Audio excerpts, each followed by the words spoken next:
আসসালামু আলাইকুম রহমতুল্লাহ। আলহামদুলিল্লাহ, আপনারা দূর দূরান্ত থেকে যার ওয়াজ এবং বয়ান শোনার জন্য আপনারা এসেছেন, আমি জানি সকলের হৃদয়ের মানুষ মাওলানা মুফতি আমির হামজা সাহেব, যিনি বর্তমানে তাফসীর জগতের সম্রাট, তিনি অনেক কষ্ট করে এসেছেন আপনাদের মাঝে। আপনারা ধৈর্য সহকারে ওনার মূল্যবান বয়ানগুলি শুনবেন। আর বিশেষ করে আমাদের প্রধান অতিথি সাহেব আগমন করেছেন, আমরা অত্যন্ত খুশি এবং মাহফিলের পক্ষ থেকে এবং প্রতিষ্ঠানের পক্ষ থেকে আন্তরিক মোবারকবাদ এবং ধন্যবাদ জ্ঞাপন করছি। সময় সংক্ষিপ্ত, এ পর্যায়ে আপনাদের আকাঙ্ক্ষিত যার জন্য এসেছেন, উনি এখন আপনাদের সামনে কোরআন হাদিসের আলোকে মূল্যবান বয়ান করার জন্য মাহফিলের পক্ষ থেকে আমি সবিনয় অনুরোধ জানাচ্ছি।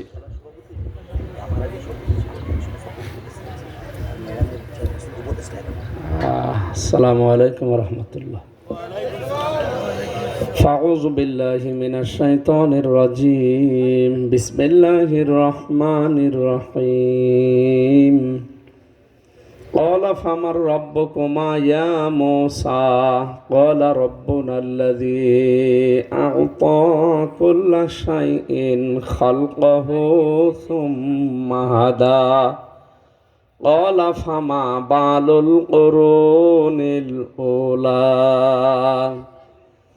قال علمها عند ربي في كتاب لا يضل ربي ولا ينسى اللهم صل على سيدنا مولانا محمد وعلى آل سيدنا مولانا محمد।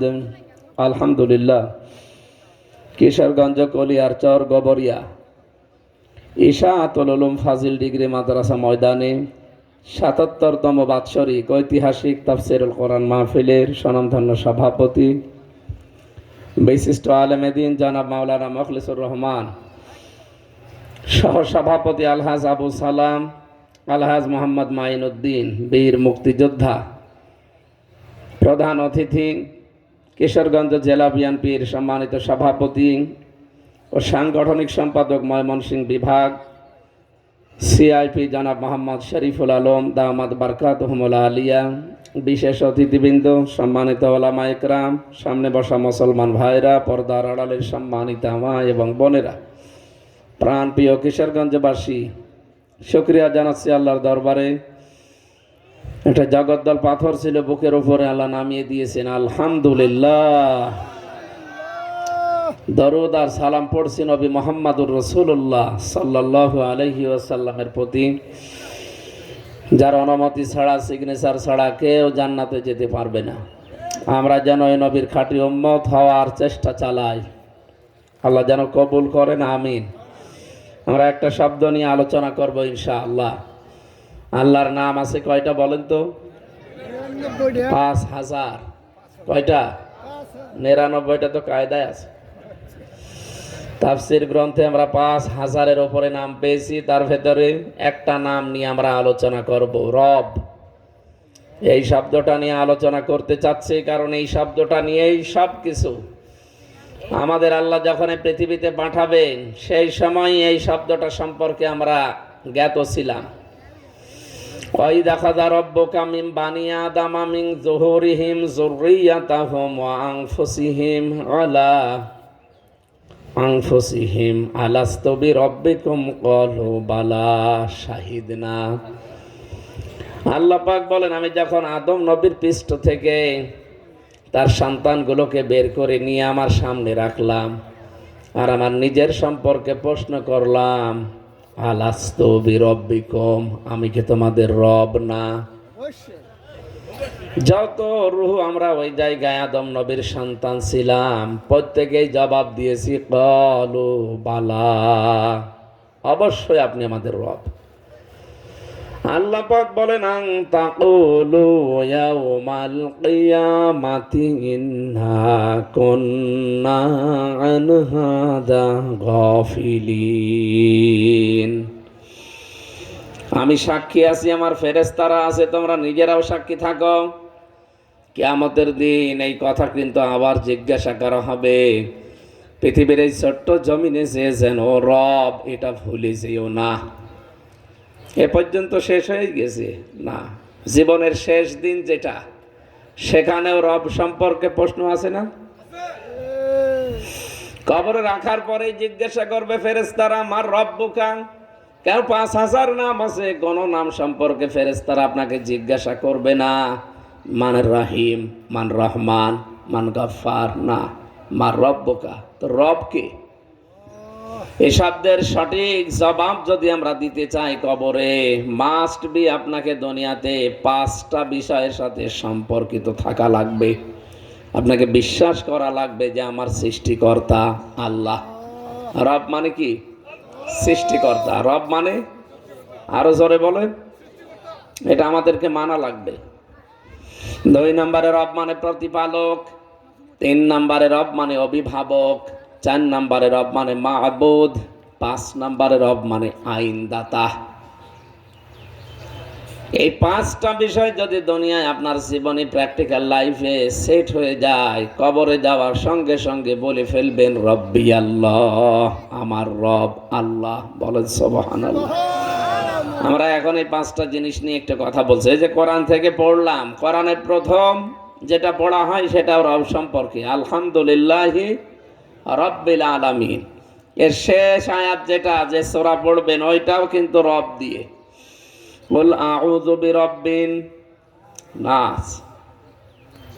আমার তো মনে হচ্ছে যা করবে দুনিয়া আখিরাতে সব এই শব্দের ভেতরে আল্লাহ লুকিয়ে রেখেছেন। রাব্বুল আলামিন বলেন, মানুষকে যখন সৃষ্টি আমি করি, যেহেতু রবের প্রথম অর্থ সৃষ্টিকর্তা, ফালিয়ানজুরিল ইনসানু মিম্মা খুলিক, খুলিকা মিন মাইন দাফিকিন ইয়াখরুজু মিন বাইনিস সুলবি ওয়াত তারাইব। বাবার স্ফলিঙ্গ দিয়ে দ্রুত গতিতে যে পানিটা বের হয়ে যায়, এটা মায়ের রেহেমের ভেতরে জমা হয়। বিজ্ঞান এই যে পানিটা নিয়ে গবেষণা চালিয়েছে।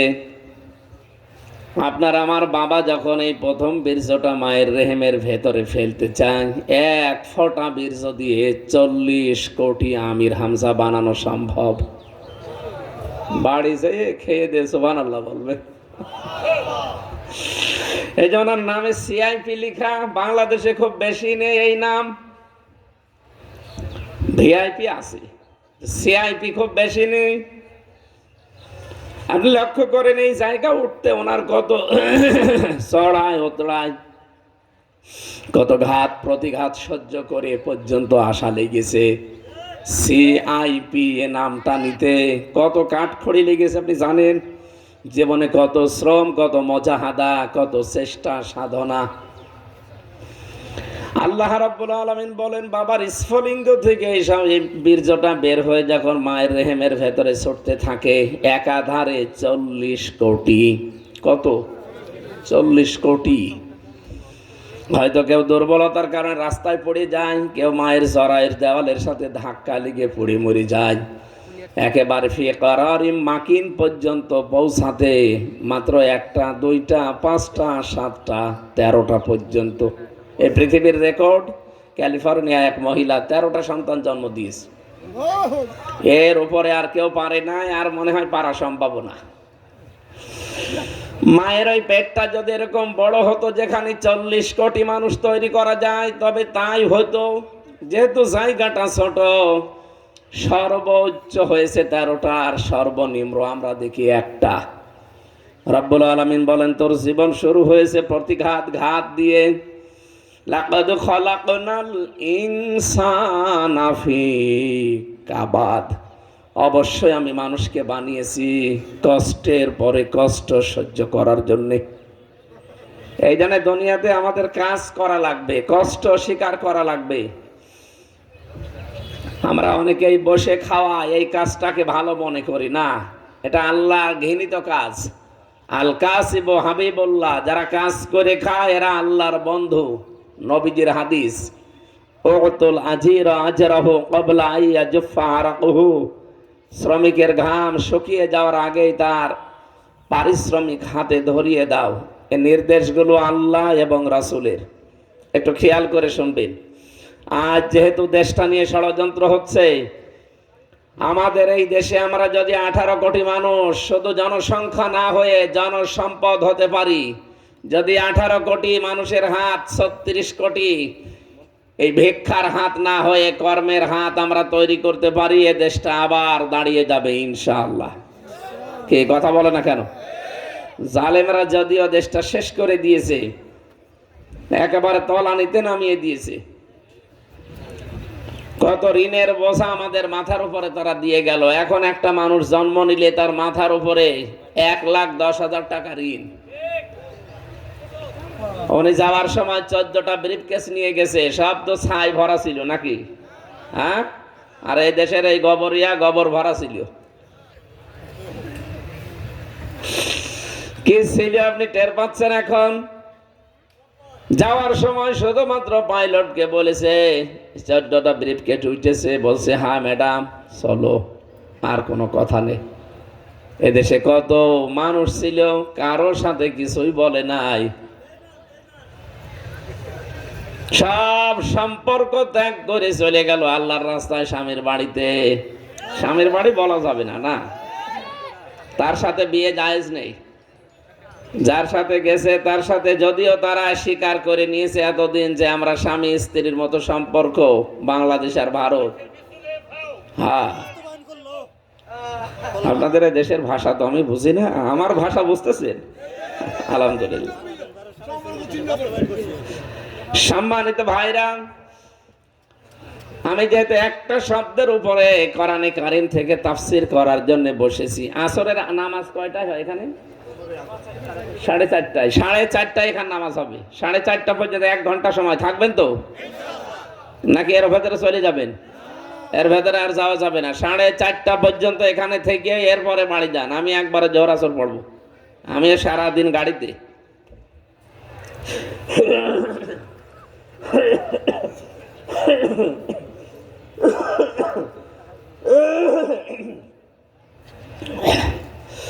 সুবহানাল্লাহ আলহামদুলিল্লাহ। কিছুই লাগবে না।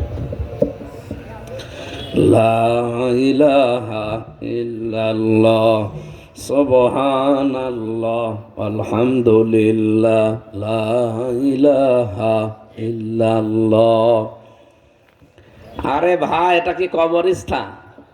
কি করেন আপনি? জবান খুলে আল্লাহর নাম বলেন, সুবহানাল্লাহ।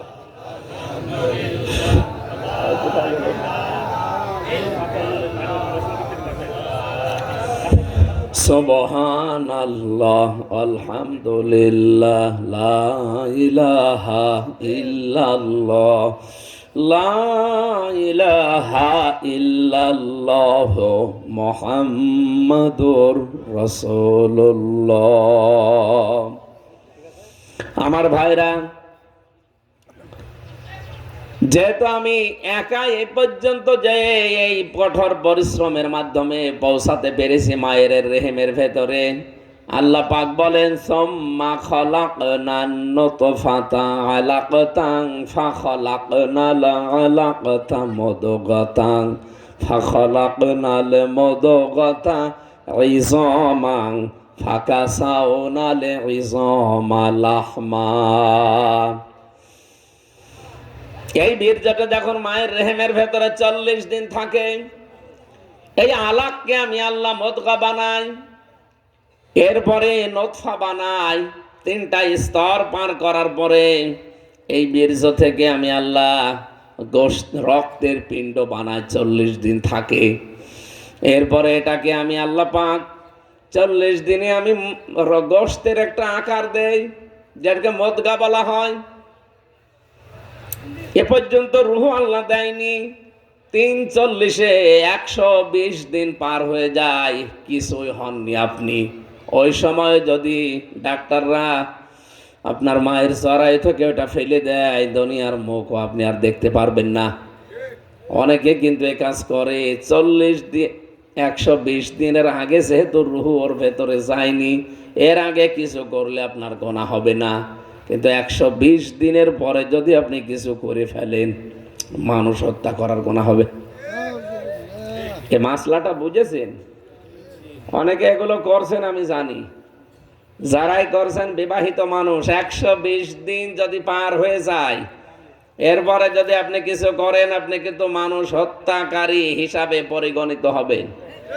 আর 120 দিনের আগে যেহেতু রুহ দেওয়া হয় না, এগুলো কিছু লাগবে না, জানতো? রাখুন রাখুন। এর ভেতরে অন্তত আমরা সতর্ক থাকবো। বিবাহিত মানুষের জন্য বললাম ইঙ্গিতে, হয়তো আপনি টের পেয়েছেন। বাচ্চারা আছে এই জন্য আমি নিচে নামলাম না, ঠিক আছে তো? হ্যাঁ। আল্লাহ রাব্বুল আলামিন ফেরেশতাকে একজন পাঠিয়ে দেন। এবার যেহেতু 120 দিন পর্যন্ত আল্লাহ নিজে কন্ট্রোল করেছেন, এবার তার বডি স্ট্রাকচার তৈরি করা লাগবে। এই বডিটা পুরাটা ফেরেশতারা বানায়। এই জন্য একজন ফেরেশতা আল্লাহ পাঠিয়ে দেন, ওই ফেরেশতা পুরা বডিটা বানাতে থাকেন। রব্বুল আলামিন বলেন 6 মাস একাধারে, এই যে 120 দিন থেকে 6 মাস হতে যত দিন লাগে, পুরাটা সময় ফেরেশতারা শুধু এই বডিটা বানিয়েছে। 6 মাস পরে এবার খাবারের উদ্রেক দেখা দেয়, ক্ষুধা লাগে। রব্বুল আলামিন বলেন ওর মুখটাকে পবিত্র রাখা লাগবে, কারণ এই চেহারাটা আমার আল্লাহ নিজের কুদরতি হাতে বানিয়েছেন। হুয়াল্লাযী ইউসাউবিরুকুম ফিল আরহামি কাইফা ইয়াশা।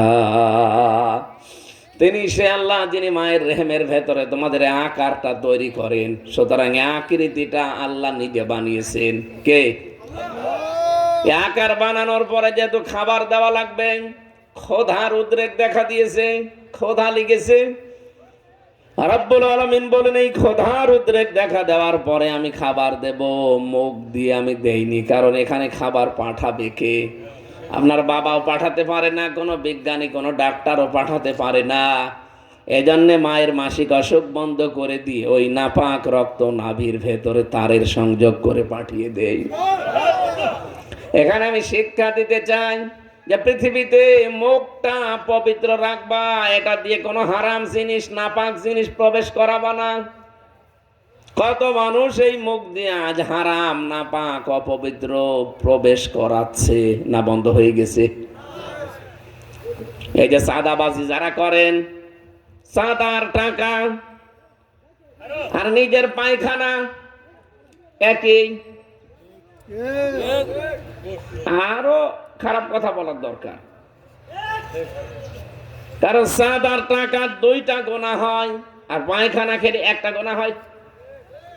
আপনি যদিও মনে করছেন চাঁদা তুলে নিয়ে আসলাম 10 লাখ টাকা, বড় বড় ইলিশ মাছ কিনে খাচ্ছি, আর ইলিশ না, ওটাও এক প্রকার পায়খানা। আমি যদি হুজুরের মাথায় একটা বাড়ি দেই, আমার 1টা গোনা হবে। আর আমি যদি কোনো অমুসলিমের মাথায় একটা বাড়ি এই দেশে দেই, আমার ডবল গোনা হবে, কারণ এই দেশে অমুসলিম মাত্র 4 ভাগ আর আমরা 96 ভাগ। একে বাড়ি দিলে জাতি ভাই হিসাবে গোনা হবে কয়টা? আর অমুসলিমকে বাড়ি দিলে গোনা কয়টা? কেন? কারণ একদিকে জুলুমের গোনা আর একদিকে আমানতের খেয়ানতের গোনা। এই জন্য এদেশের মুসলমান আমরা অনেকে সাবধান অলরেডি হয়ে গেছি। যিনি পালিয়েছে উনি বহু চেষ্টা চালিয়েছিল যে এই দেশে হিন্দু মুসলমানদের ভেতরে দাঙ্গা তৈরি করে দেশটা বাইরের দেশে দেখাবে। আমরা ঠিক মন্দির পাহারা দিয়ে বিশ্বকে দেখিয়েছি যে না, আমরা এর ভেতরে নেই। হিন্দু যারা আছে ভাই বোনেরা, তারাও বুঝে ফেলেছে এদেশের মুসলমানদের হাতে আমরা সবচাইতে বেশি নিরাপদ। গতকালকে আমিরে জামাত ডাক্তার শফিকুর রহমান গিয়েছিল কুড়িগ্রাম। ওনার আগে একজন বক্তব্য দিচ্ছিল হিন্দু, তার কথা শুনছিলাম। সে লোকটা বলছে এই দেশে বিশেষ করে জামাত ইসলাম আর হেফাজত ইসলাম আর আলেম ওলামাদের কাছে আমরা হিন্দুরা সবচাইতে নিরাপদ। বরং আমরা 15.5 বছর আরো অনিরাপদ ছিলাম। আপা ওখানে বসে বসে বহু দুর্বিসন্ধি করে, একটাও কাজে লাগে নাই। আনসার বাহিনী, হেলমেট বাহিনী, কত বাহিনী কাজে লাগিয়েছে, একটাও কাজে দেয়নি।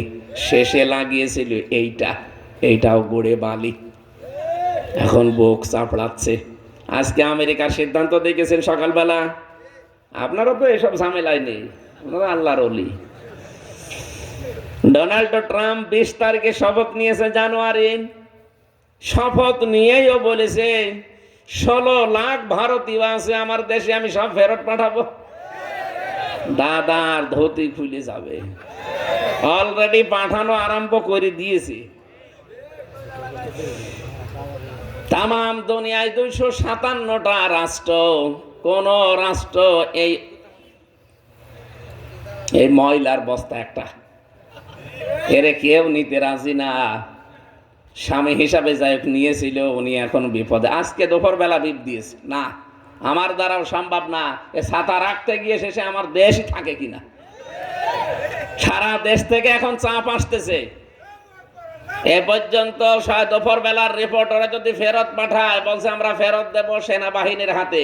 দেন, সেনাবাহিনীর হাতে দিন। আমাদের মেয়ে আমাদের কাছে ফেরত দিয়ে দেন, আমরা আল্লাহর কাছে পাঠিয়ে দিই। কারণ ক্যান্সার থাকলেই সমস্যা। ক্যান্সার যদি হয়, ক্যান্সার কেটে ফেলা দরকার না? এক কথা বলেন না কেন? না, যতদিন থাকবে শরীরের আরো অঙ্গ প্রত্যঙ্গ পচন ধরবে। এই দেশে যারা আলেম বিদ্বেষী তারাও ক্যান্সার। এই জন্য আলেম ওলামা বিদ্বেষী যারা, তাদেরকেও কেটে ফেলা দরকার। এই জেলায় নেই? আছে? হ্যাঁ, যাই হোক, আমি নাম নিলাম না। আলেম বিদ্বেষী যারা, এরা ক্যান্সার। বাংলাদেশের জন্য যতদিন থাকবে ও নিজের ক্ষতি করবে না, ও দলেরও ক্ষতি করবে।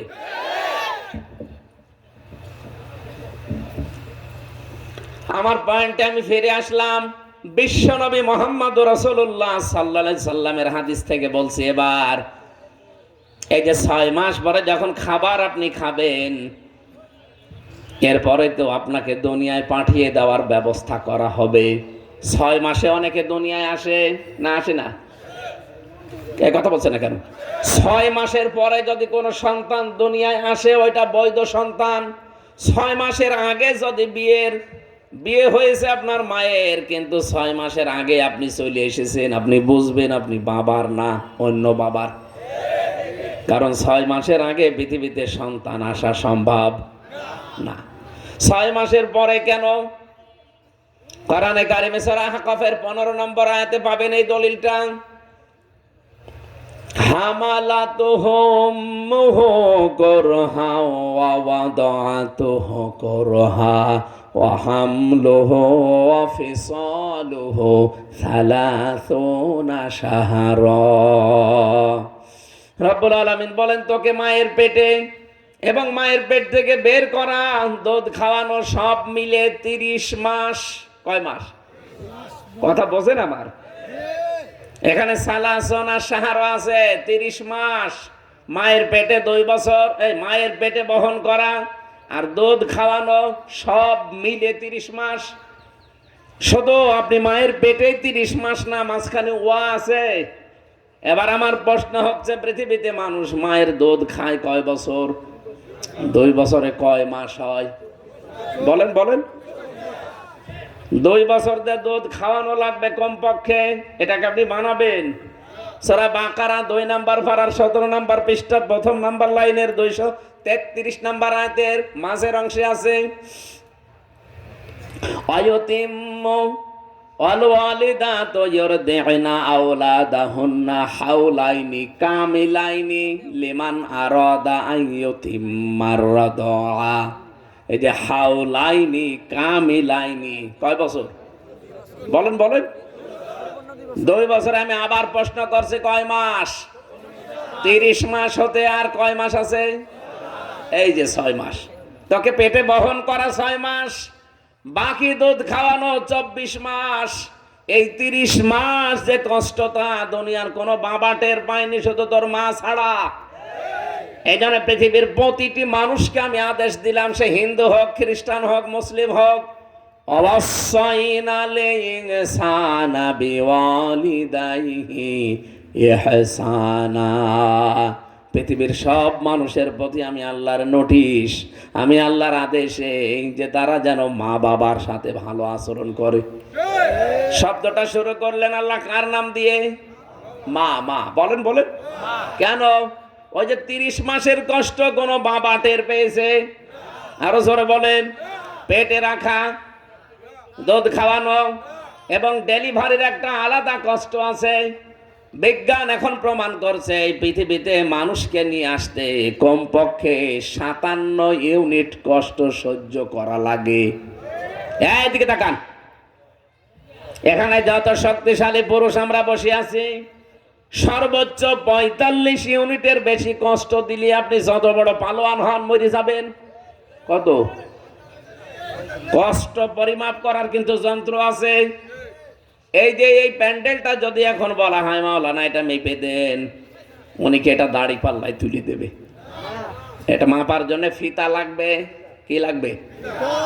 এই কোরআন শরীফটা যদি ওনার হাতে তুলে দিয়ে যে এটা মেপে দেন, তো এটা কি ফিতা দিয়ে মাপবে? কি দিয়ে? কেজি দিয়ে। এক কথা বুঝতেছেন? পানি এই যে লিটার এখানে বসে আছে, এই পানির বোতল যদি দেয় এটা মেপে দেন, কি ফিতা দিয়ে মাপবেন? Litre, CC. এক একটা যন্ত্র মাপ করার আলাদা আলাদা জিনিস আছে। রব্বুল আলামিন বলেন তোর মায়ের ওই কষ্ট মাফ করার জন্য একটা আলাদা পরিমাপ আছে, যন্ত্র আছে। দুনিয়ার যত মানুষ আছে সবাই পুরুষ মানুষ 45 ইউনিটের বেশি কষ্ট নিতে পারে না, মরে যায়। কিন্তু একটা মা দুনিয়ার মুখ আমাকে দেখাতে গিয়ে 57 ইউনিট কষ্ট সহ্য করেছে। এই জন্য প্রথম নম্বরে নবীজি সাহাবী জিজ্ঞাসা করলেই বলেন মায়ের নাম, দ্বিতীয় মায়ের নাম, তৃতীয় মায়ের নাম, চতুর্থবারে বাবার নাম। কোন হাদিসে আমি পেয়েছি চতুর্থবারও মায়ের নাম, পঞ্চমবারে গিয়ে না বললেই না, তাই বাবার নাম বলিস। আমার যেহেতু মা বাবার উদ্দেশ্য না এখানে, আমার শিক্ষা দেওয়ার বিষয়। এত কষ্ট সহ্য করে কতদিন হয়ে গেল সব মিলে? 30। বলেন 30 মাসের 24 মাস দুধ খাওয়া বাদ দিলে 6 মাস থাকে। বিজ্ঞান এখান থেকে প্রমাণ পেয়েছে 6 মাসের আগে কোনো বৈধ সন্তান দুনিয়ায় আসতে পারে না। 6 মাসের আগে যদি আসে বুঝতে হবে ওটার আপনার আপন বাবা জন্ম দেয়নি, হয়তো অন্য কেউ দিয়েছে। বলেন তো নিজের বাবা বাদ দিয়ে অন্য কেউ জন্ম দিলে এটারে কি বলেন? জারজ। বলেন না কেন? বলেন। জারজ সন্তান যারা দুনিয়ায়, তাদের 13টা কাজ হবে দুনিয়ায়, 13টা কর্মসূচি নিয়ে তারা এগিয়ে যায়। যতই আপনি কোরআন হাদিসের বয়ান তাকে শোনান, এটা সূরা কলমের 13 নম্বর আয়াত থেকে 25 নম্বর আয়াত পর্যন্ত ব্যাখ্যায় পাবেন। উতুল্লিম বাদা যালিকা জানিম। যা বলছে লিখে বাড়ি যে তাফসীর আর বিজ্ঞানের সাথে মিলাবেন, মিলে যাবে। আল্লাহ বলেন এখানে একজন যার সন্তানের কথা বলা আছে, ওলীদ বিন মুগীরা। এর বাবা একে জন্ম দেয়নি, দিয়েছে একে জন্ম বাড়ির রাখাল। কে? বলেন বলেন। এটা নবীজির জীবনে আল্লাহর নবী প্রমাণ করে দেখিয়েছেন। আল্লাহর নবী কোরআন প্রচার করতে গেলেও বাধা দিত। শেষ পর্যন্ত নবীজি তাকে বলেই ফেলেছিল তোমার জন্ম ঠিক নেই, কারণ কোরআন প্রচারে যারা বাধা দেয় এই মানুষগুলো হারামজাদা। অবশ্যই এত বড় কথা বললেন বলে হ্যাঁ আমি বলেছি, এমনি না, আল্লাহ আমাকে জানিয়েছে। বাড়িতে যে জিজ্ঞাসা করো। বাড়িতে গিয়ে ঠিক জিজ্ঞাসা করেছে মাকে, মা বলো তো আমার বাবাকে। তোর বাবা? তোর বাবা? বলে না, ও বাবা আমি মানি না। আমার আসল বাবা কোনটা? কেন, কি হয়েছে? মোহাম্মদ আমারে যার সন্তান বলেছে। মা বলছে কেন? ওই ছেলের পেছনে লাগতে গেলি ও ছেলে যা বলে ঠিকই হয়। আসলে তোর জন্ম তোর বাবা দেয়নি, দিয়েছে বাড়ির রাখালে। এখান থেকে আমরা প্রমাণ পেয়েছি। তাফসিরে মুফাসসির বলেন এটা হাক্কানিতে পাবেন। মুফাসসির জানিয়েছেন দুনিয়ায় যারা আল্লাহর কোরআনের প্রচারের বিরুদ্ধে আছে, রাসূলের বিরুদ্ধে আছে, ওদের জন্মে হাত দিয়ে দেখবেন জন্ম ঠিক নেই। আজ বাংলাদেশে যারা কোরআনে কারিমের প্রচারে বাধা দিচ্ছেন, আজ বিভিন্ন নামে এখনো কিন্তু বাধা চলছে। কোরআনের প্রচার করতে গেলে আলেমদেরকে যারা ধর্ম ব্যবসায়ী বলেন, আমি কেন নিচে নামবো? আমার মনে হয় তাদেরও একটু খোঁজ নেওয়া দরকার, বাবা ঠিক আছে কিনা। নাকি বেশি নিচে নেমে ফেললাম? না না, এখনো বেশি হয়নি। যে মানুষগুলো বলতে পারে কোরআনের সাথে রাজনীতির কোনো সম্পর্ক নেই, 918 জায়গায় আমার মতো ছোট মানুষ আমি পেয়েছি। এর ভেতরে কোরআন দিয়ে রাজনীতি করা লাগবে কত জায়গায়? 918 জায়গায়। আর যে লোকটা ফতোয়া দেয় তার পেটে বোম মারেন তো, ও যদি সূরা ফাতিহা শুদ্ধ করে আমার সামনে পড়তে পারে, ওরা আমি মিষ্টি খাওয়াবো। কোরআনে কারীম সম্পর্কে নিজে তো অন্ধ হয়ে আছে, এমনি অন্ধ হয়নি। আমি আজকে একটা হাদিস পড়ছিলাম, হযরতে মুআয ইবনে জাবাল রাদিয়াল্লাহু তাআলা আনহুকে যেদিন নবীজি ইয়েমেনের গভর্নর করে পাঠাবেন, ঘোড়ার রেকাবের ভেতরে তিনি পা অলরেডি দিয়ে ফেলেছেন। ওই সময় তাকে 7টা উপদেশ দিয়েছিলেন। কয়টা? আপনারা এখানে আছেন তো? কয়টা? এর ভেতরে একটা ছিল আলা ইন্নাল কিতাবা ওয়াস সুলতানা লা ইফতারিকান ফালা তুফারিকুল কিতাব। হে মুআয, অতি শীঘ্র এমন সময় দুনিয়ায় চলে আসবে, অনেক মানুষ এই কথা বলবে যে আল্লাহর কোরআন আর রাজ্য রাজনীতি আলাদা জিনিস। আমার মনে হয় এটা 1500 বছর আগের কথা, এখন বাস্তবে একেবারে মিলে যাচ্ছে। অনেকে কথা বলছে না, ফালা তুফারিকুল কিতাব, সাবধান, তুমি যেহেতু একটা দেশের গভর্নর হয়ে যাচ্ছ, অনেক কিছু ফেস করা লাগবে তোমাকে। সাবধান বাণী তোমাকে বলছি, কোনো দিন আল্লাহর কিতাবের রাজনীতি থেকে জীবনকে আলাদা করবা না। এখানে ফাজিল মাদ্রাসার কত আলেম ওলামা বসে আছে, বলেন তো আমার ব্যাখ্যায় ভুল হচ্ছে কিনা। আলা, সাবধান, ইন্নাল কিতাবা ওয়াস সুলতানা লা ইফতারিকান। অতি শীঘ্র এমন জামানা আসবে যে সময় মানুষেরা বলবে, মুসলমান নাম নিয়েই বলবে কোরআন শরীফ রাজ্য রাজনীতি আলাদা। বলে ফেলেনি অনেকে। নবীজির পরের শব্দে বললেন ফালা, সাবধান, তুফারিকুল কিতাব, কিতাবের রাজনীতি থেকে জীবনকে আলাদা করবা না। ঠিক সেই সময় এখন আজ যারা বলেন কোরআনের অনুষ্ঠানে আপনি রাজনৈতিক কথা বলেন কেন? আরে ভাই, এই জায়গায় বলবেন না, বলবেন কোথায়? আপনি যে নিজেই ঘোষণা দিচ্ছেন যে আমরা ধর্মীয় কোনো অনুশাসন মানি না, আমি বলবোটা কোথায়? মন্দিরে যে বলবো এই কথা? এখানেই তো বলা দরকার। কোরআনের রাজনীতি যদি কেউ না করে সে কাফের, কোরআনের রাজনীতি না করে চুপ থাকে সে মুনাফিক। কেউ বিরোধিতা করে সেও কাফের। এক কথা বলে না কেন? কেউ একেবারেই না করে ও কাফের, কেউ বিরোধিতা করে ও কাফের, যে চুপ থাকে সেও কাফের, সে মুনাফিক। যে চুপ থাকে মুনাফিক, যে কোরআনের রাজনীতি করবে সে নবীর মতো মুমিন। কোরআনের রাজনীতি আরম্ভ হয়ে গেলে যারা আজ বলেন যে না এইটা আসলে হাত কাটা যাবে, আরে ভাই আপনার ভয় কিসের? আপনি কি চুরি করবেন যে আপনার হাত কাটা যাবে? তার মানে আপনার ভেতরে স্বভাব আছে। ঠাকুর ঘরে কে রে? আমি কলা খাইনি। আমরা ইঙ্গিত দিই কোরআন দিয়ে, আর আপনি কোন দিকে নিয়ে যান? যে আয়াত পড়েছিলাম সূরা তাহার 49 নাম্বার 51, এত আয়াত আমি পড়ি না তাফসিরে, বেশি পড়া হয়ে গেছে, সময় বেশি নেই, তারপর আমি সামারাইজ করছি। এটা বলেছিল কিন্তু ফেরাউন মুসা আলাইহিস সালামকে ওই সময় ডাক দিয়ে বলেছিল, মুসা আর হারুন দুই ভাই গেছে, ইযহাবা ইলা ফিরাউনা ইন্নাহু তাগা, তোমরা দুই ভাই যাও ফেরাউনের কাছে। হযরতে মুসা হারুন আলাইহিস সালামকে সাথে নিলেন, ডাক দিয়ে বলেছেন, মাবুদ আমার ভাইয়ের কথা খুব স্পষ্ট, আমি অত স্পষ্ট কথা বলতে পারি না, সুতরাং আমার ভাইকে আমার সাথে দেন, আমরা দুইজন যাই। দুইজনে গিয়েছে। ফেরাউন প্রথম প্রশ্ন করেছে, ক্বালা ফামার রব্বুকুমা ইয়া মূসা, হে মূসা যে রবের কথা এতক্ষণ শোনাচ্ছিলে, কে এই রব কে? হযরতে মূসা লক্ষ লক্ষ কথা বলতে পারতেন ফেরাউনের সামনে, রব কে? আমি যেমন একটা একটা আরম্ভ করেছিলাম, উনি এক কথায় জবাব দিয়েছিলেন, রব হচ্ছেন তিনি।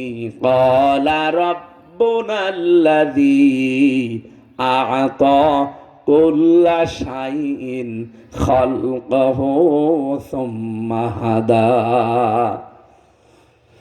রব হচ্ছেন তিনি যিনি আ'তা দান করেন বা দেন, কল্লা সাজ্জিন, প্রতিটি জিনিসকে খলকাহু, তার আকৃতি, যেভাবে যে আকৃতি দরকার ওই আকৃতি তাকে যিনি দেন, সুম্মা হাদা, এবং সঠিক পথ যিনি প্রদর্শন করেন, এই দুইটা গুণ যার ভেতরে আছে তিনি হচ্ছেন রব। এ পৃথিবীতে হয়তো প্রথম গুণটা আমাদের ভেতরে থাকতে পারে, কিন্তু দ্বিতীয় গুণ এ পৃথিবীতে কারো নেই। সুম্মা আলাইনা আলাল হুদা, পৃথিবীতে হেদায়েত দেওয়ার, পথ দেখানোর একচ্ছত্র মালিকানা কার? আরো জোরে বলেন। আমরা যারা মানুষকে পথের নির্দেশনা দেই তার দেখানো পথ থেকেই দেই। এইটা বাদ দিয়ে যদি কেউ নতুন নতুন পথ বের করেন, মত বের করেন, বলেন যে এইটাও পথ, আপনি গোমরাহ। এই জন্য কোরআনের বাইরে যারাই পথ আর মত তৈরি করে সবগুলো ভ্রান্ত। এক কথা বলেন না কেন? মমিন জীবনে, এদিকে তাকান, মমিন জীবনে আপনি জীবন চলে যেতে পারে, কিন্তু তিনটা কাজ কখনো আপনার দ্বারা সম্ভব না। সূরা ফুরকান এটা 68 নম্বর আয়াতে পাবেন। মমিন যারা দাবি করবে, এখানে নারী পুরুষ আমরা যারা আছি, কয়টা কাজ আমাদের দ্বারা সম্ভব না? বলেন বলেন, দেখেন তো আপনি মমিন আছেন কিনা। والذين لا يدعون مع الله إلها آخر, যারা আল্লাহর সাথে অন্য কাউকে ডাকে না। অথচ এইটা বাংলাদেশে বেশি। এই পাশের জেলা না ব্রাহ্মণবাড়িয়া, তাকিয়ে দেখেন তাহেরি ভাইয়ের ডাকের কি সিন। আল্লাহর নামে জিকির কিছুক্ষণ করার পরে ইয়ালি বাবা, কেল্লা বাবা, ফতে বাবা, আল্লাহ বলেন আমার সাথে অন্য কাউকে ডাকা যাবে না। যারা মমিন তারা আল্লাহর সাথে অন্য কাউকে ডাকতে, আরো জোরে ডাকতে, আজকে থেকে ডাকবেন আর না। এমনকি রাসূলুল্লাহর নামও আপনি জিকির করতে পারবেন না, রাসূলুল্লাহর নামে দরুদ পড়বেন। 2 নম্বরে যারা মুমিন তারা ওয়ালা ইয়াকতুলুনান নাফসাল্লাতী হারামাল্লাহু ইল্লা বিল হক, অন্যায় ভাবে কাউকে হত্যা করতে পারে না। 2006 অক্টোবর থেকে শুরু করে 2024 5 আগস্ট পর্যন্ত তাকান, কত হত্যা এই দেশে হয়ে গেল বিনা কারণে, যেগুলোর কোনো ন্যায়সঙ্গত কারণ ছিল না, হুকুম ছিল না, আদালত কর্তৃক নির্দেশনা ছিল না, পিটিয়ে মানুষ মেরে তার লাশের উপরে ড্যান্স দিল। আমি আজকে একটা ভিডিও দেখছিলাম, 2006 সালের 28 অক্টোবর জসিম ভাইকে পিটিয়ে লগি বইটা দিয়ে মেরে ফেলেছে, এর উপরে একজন দেখি ড্যান্স দিচ্ছে। আরে ভাই, জসিম ভাইকে মেরে ফেলার জন্য কি আদালত কর্তৃক কোন রায় ছিল? আপনার হাতে কোনো রায়ের কপি ছিল? কেন মেরে ফেললেন? সুতরাং মুমিন কোনদিন কোনো মানুষকে হত্যা করতে, আরো জোরে বলেন, 3 নম্বরে ওয়ালা ইয়াজনুন, জেনা করতে পারে না। অথচ 15.5 বছরে আমরা অনেকে জেনার বাজার বসিয়েছিলাম। আকাশ সংস্কৃতির নামে ভারতের আমদানি করা 36টা চ্যানেল চলতো এই দেশে। কয়টা? বাংলাদেশের একটা চ্যানেলও ভারতে চলেছে, একটা চলতো এটিএন বাংলা, তাও আংশিক।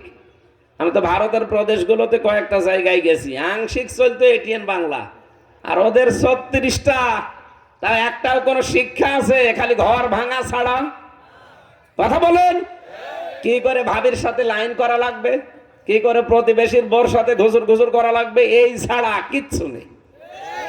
ওইটা দেখে দেখে অনেকে শিখে ফেলেছে, এখন এইটা চালাচ্ছে। কি এখানে এরকম লোক আছে নাকি? ভাবির সাথে লাইন করা মানুষ আছেন কারা? হাত তোলেন তো। নেই।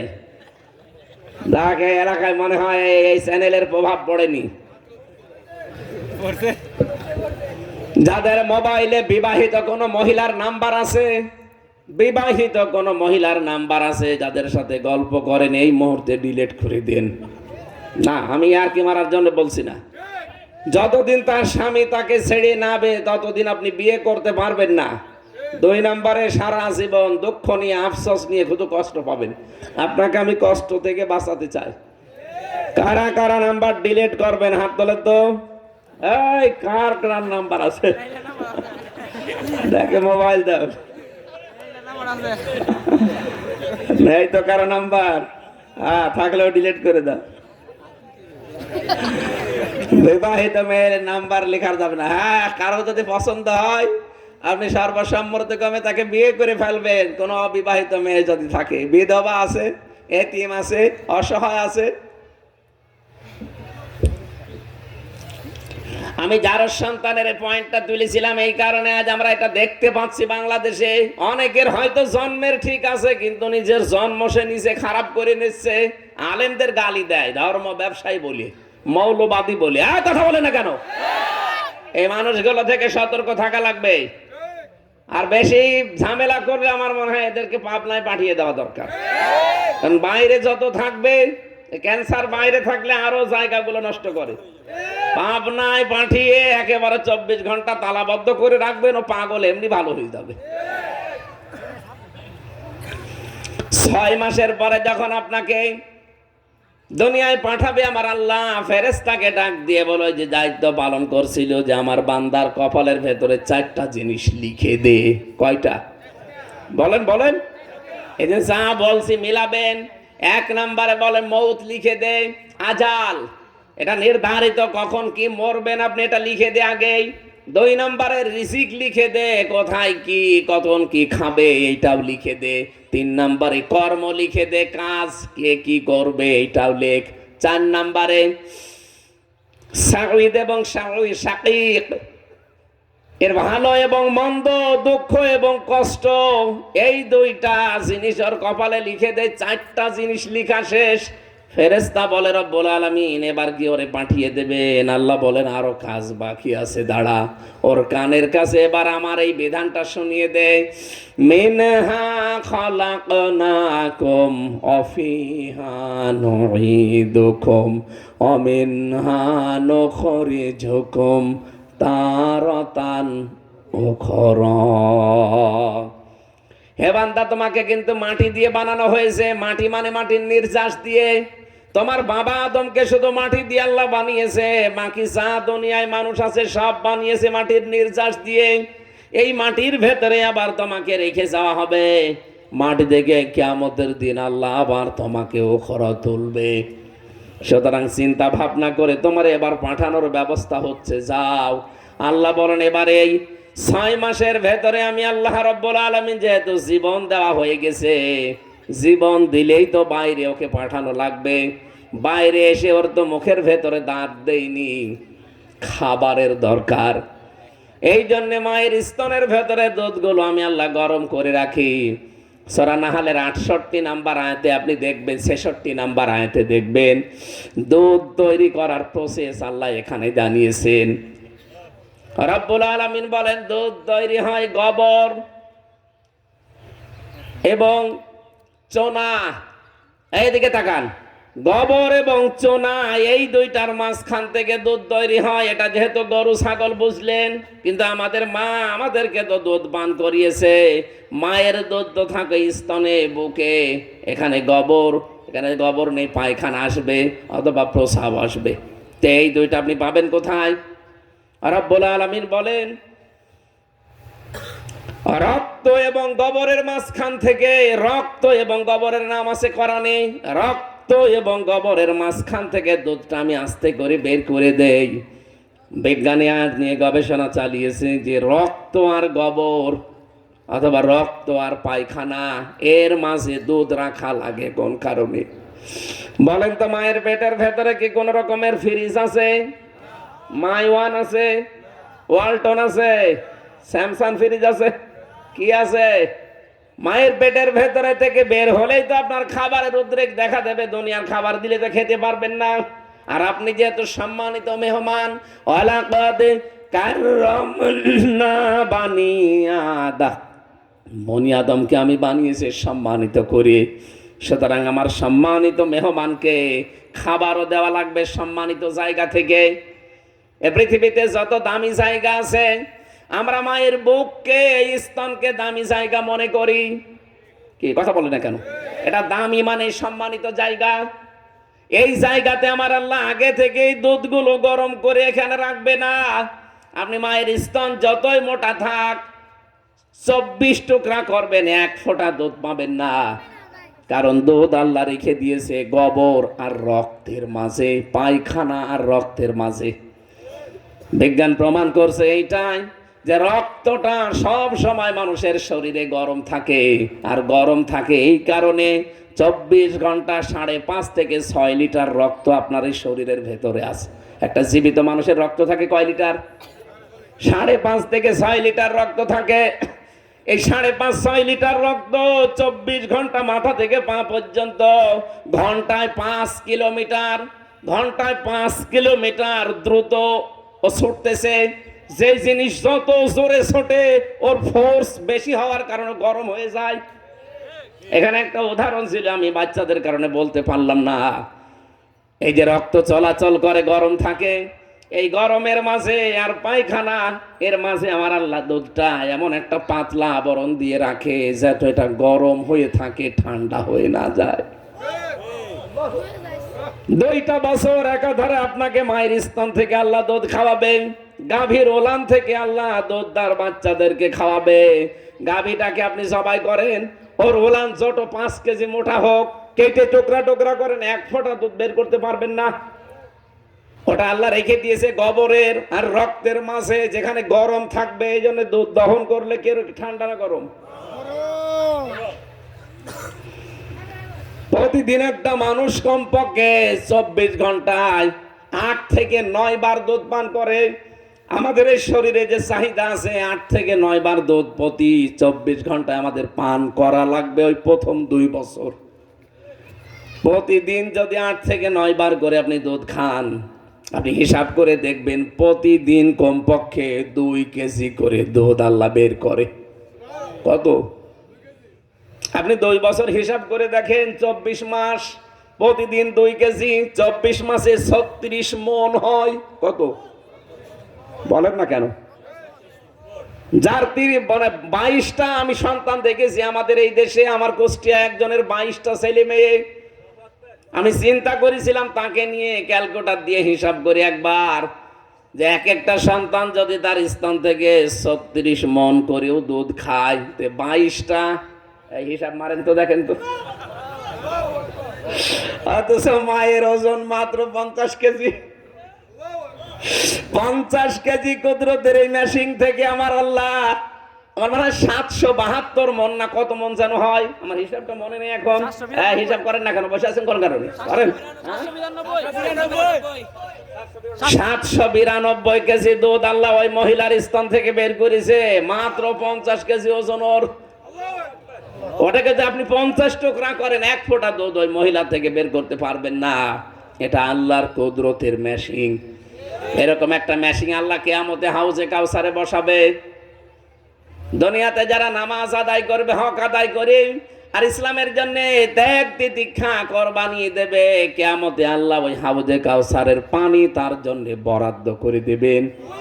প্রশ্ন আসতে পারে, কোটি কোটি মানুষ থাকবে, একবারে সবাইকে পানি দেবে কি করে? দিতে পারবে? নবীজি যে বালি নিক্ষেপ করেছিলেন, সব কাফেরের চোখে পৌঁছিয়ে গিয়েছিলেন হিজরতের রাতে। উনি তো সামনের দিকে মারলেন, চারিদিকে পৌঁছিয়ে দিল কে? কিয়ামতের দিন নবীজি যেহেতু রিজার্ভ হাউজে কাউসার তার নামে, উনি ওইটার কাছে দাঁড়িয়ে শুধু 1 গ্লাস হামজার বলবেন নে। সারা ময়দানে যাদের পাওনা তাদের মুখে একবারে আমার আল্লাহ নিজে পৌঁছিয়ে দেবে। এজন্য নামাজটা ছাড়বেন না, আর ইসলামের জন্য ত্যাগ তিতিক্ষা কোরবানি যেগুলো সহ্য করার করছেন, আরো যদি সামনে আসতেছে করা লাগে, আপনাকে করা লাগবে। তারপরও পিছপা হওয়া যাবে।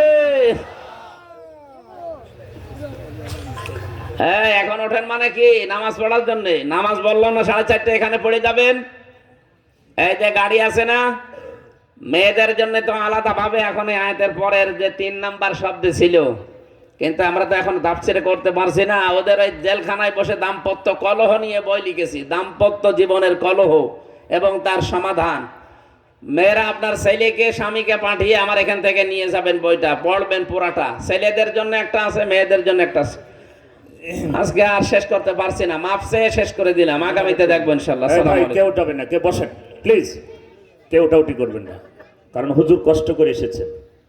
দোয়া না করে চলে যাবেন। কারোর বাবা নাই, কারোর মা নাই, কারোর দাদা দাদি নানা নানি চলে গেছে। মুসাফিরের দোয়া কবুল হয় আসরের আগ মুহূর্তে। আজ কি বার? শনিবার। বসেন, কেউ গুনাজাত না করে কেউ যাবেন না। আপনারা জানেন এই মাহফিল এই মাদ্রাসা আপনারা জানেন। আমরা আপনার বেশি সময় নষ্ট করবো না, 2 মিনিট ভাই প্লিজ, কষ্ট সময়টা নষ্ট করেন না, 2 মিনিট। কমিটির ভাইরা, স্বেচ্ছাসেবক ভাইরা ভিতরে যান তো, ব্যাগ নিয়ে যেটা পারেন ওই গেটের মুখে একটু যান, কেসের মুখে গেটের মুখে দাঁড়ান, সবাই দেন যা পারেন। মা বোনেরা আপনারা যারা পারছেন, সম্মানিত মা বোনেরা, ছাত্রীরা আপনারা কালেকশন করেন, কেউ যা উঠাউটি করে না, মোনাজাতটা করে যান। ব্যাগ নিয়ে যাচ্ছে, যা পারেন, আপনাদের প্রতি জুলুম নেই, এই মাদ্রাসা কারোর প্রতি জুলুম করে নাই। আপনারা সবাই দেন, 10 টাকা, 20 টাকা, 50, 100, 500 যে যা পারেন। মা বোনেরা আপনারাও কালেকশন করেন। সম্মানিত মায়েরা, মোনাজাত না করে কেউ যাবেন না, আমার সম্মানিত ভাইয়েরা আমার, মোনাজাত না করে কেউ যাবেন না। আর এই যে হুজুরের পাশেই যে গাড়ি আছে, গাড়িতে বই আছে হুজুরের, হ্যাঁ, কারাগারে বসে বইটি লিখেছে মা বোনদের জন্য দাম্পত্য জীবনে। সবাই ওই গেটের মুখে দাঁড়ান, ব্যাগ নিয়ে গেটের মুখে দাঁড়ান। যাওয়ার সময় মোবাইল সাবধান, মোবাইল সাবধান, মানি ব্যাগ সাবধান। প্রত্যেকটি মাহফিলে যে মোবাইল চুরি হচ্ছে, কারণ এখন